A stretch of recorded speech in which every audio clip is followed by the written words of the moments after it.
again. 1 second, I gotta let out the cat.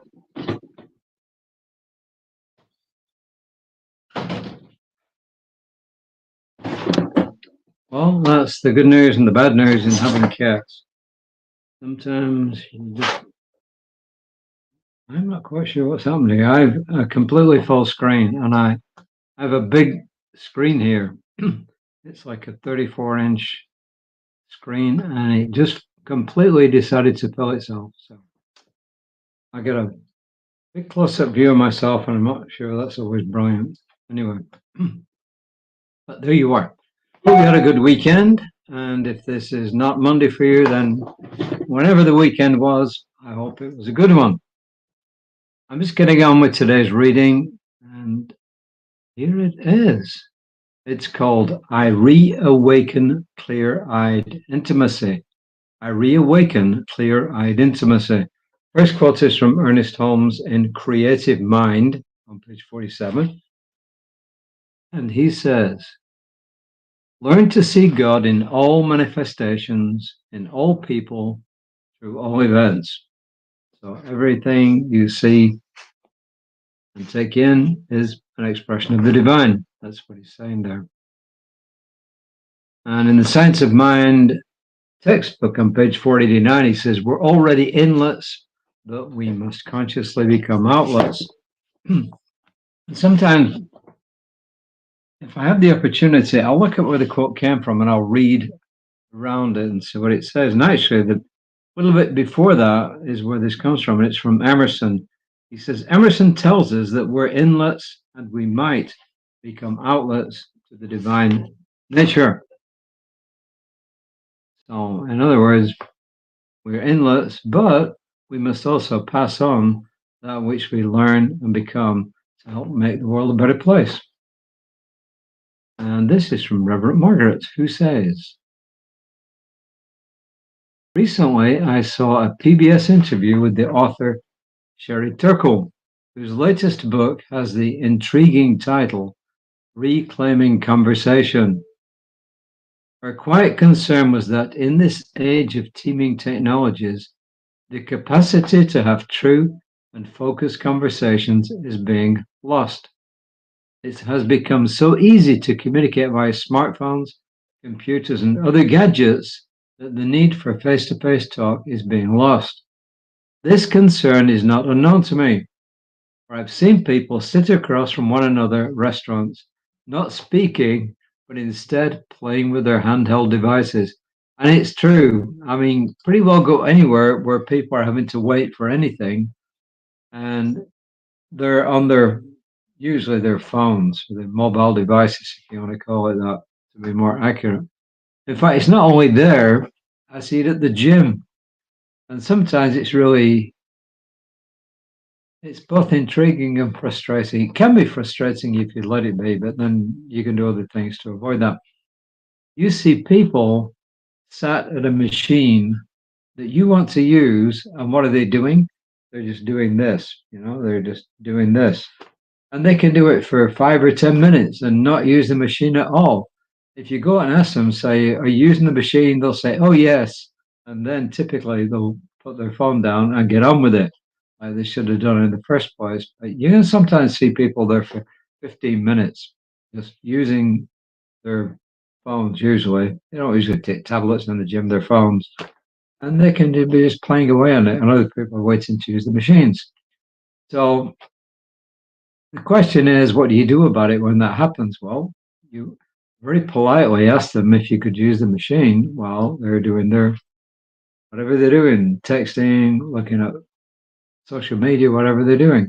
But as I said, usually what happens is they'll say, oh, and then they will get on and they'll use the machine and then they'll get off it. So if you're polite, it can all end up pretty good. But I see what she means. Are we in danger of losing the art of conversation? Are we becoming more interested in texting and tweeting? Well, tweeting's an older word now. Since Twitter has gone, kind of. Are we in danger of texting and Xing? I don't know. Than we are with sharing the living concerns of those around us and in front of us. She says, I believe our spirituality is meant to be warmly shared. That's why we're inlets and outlets, right? Our unity expands when the breadth of human contact flows freely among those in our personal orbits. And then she goes on to say, I remember an old workshop exercise, and this involved individuals pairing with one another, standing face to face and speaking directly to the other, saying, quote, everywhere I look, I see the face of God, unquote. For several seconds, the participants held each other's gaze and then moved on to several more rounds with the other participants. There was power in these interactions, as well as interest, attention, and scrutiny. We caught a glimpse of the divine in one another, and we were moved by it. Is it time to reawaken such clear eyed intimacy? Also, remember another exercise where you didn't say anything, you just stared into the eyes of the person opposite you for like half a minute. And sometimes half a minute felt like half a century. And when you first do these things, they're awkward. I'll be honest about it. They're awkward just standing, staring into somebody's eyes and smiling with your eyes. So, but the whole question here, of course, is what are we losing by doing all this social media stuff and not interacting personally? And I guess it got worse during the pandemic because we all ended up online on Zoom and everything. People are still on Zoom. Now, sometimes it's good. At our service on Sunday, we have, and even on these readings, sometimes we have people from not only all over the country, but sometimes in different countries. So there's good and bad. So to me, it's all a question of balance. Yes, let's use our modern technology to communicate with each other.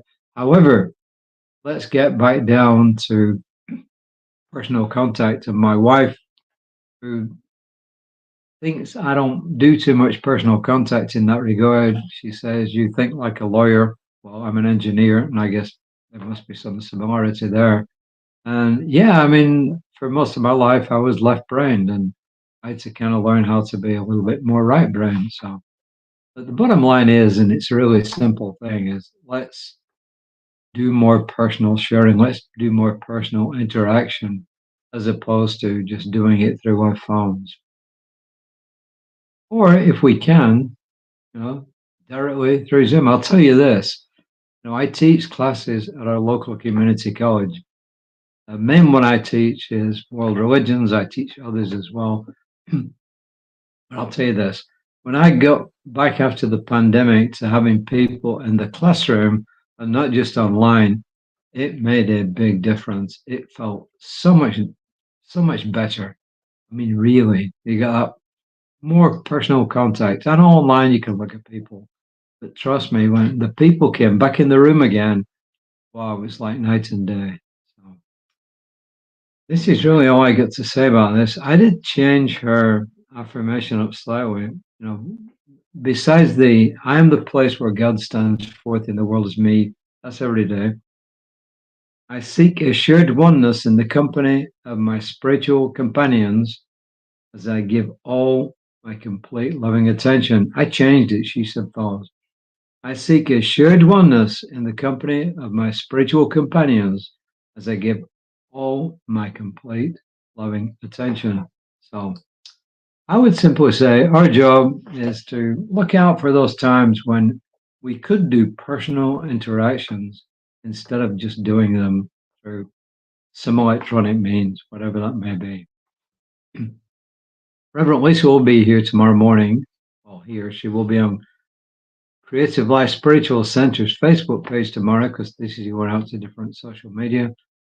Tune into her. And then on Wednesday, you can tune in to Daniel Mercadal, RSCP, Religious Science Practitioner, who will be doing a meditation about 11:15 on Wednesday. And anything else, I'll alert you to. I appreciate everybody who watches. Please do us a favor. Please, if you like these readings, pass them on. Pass them, repost them, please. And whatever media you get it, please repost them. Until next time, I'm simply going to say, take care and namaste.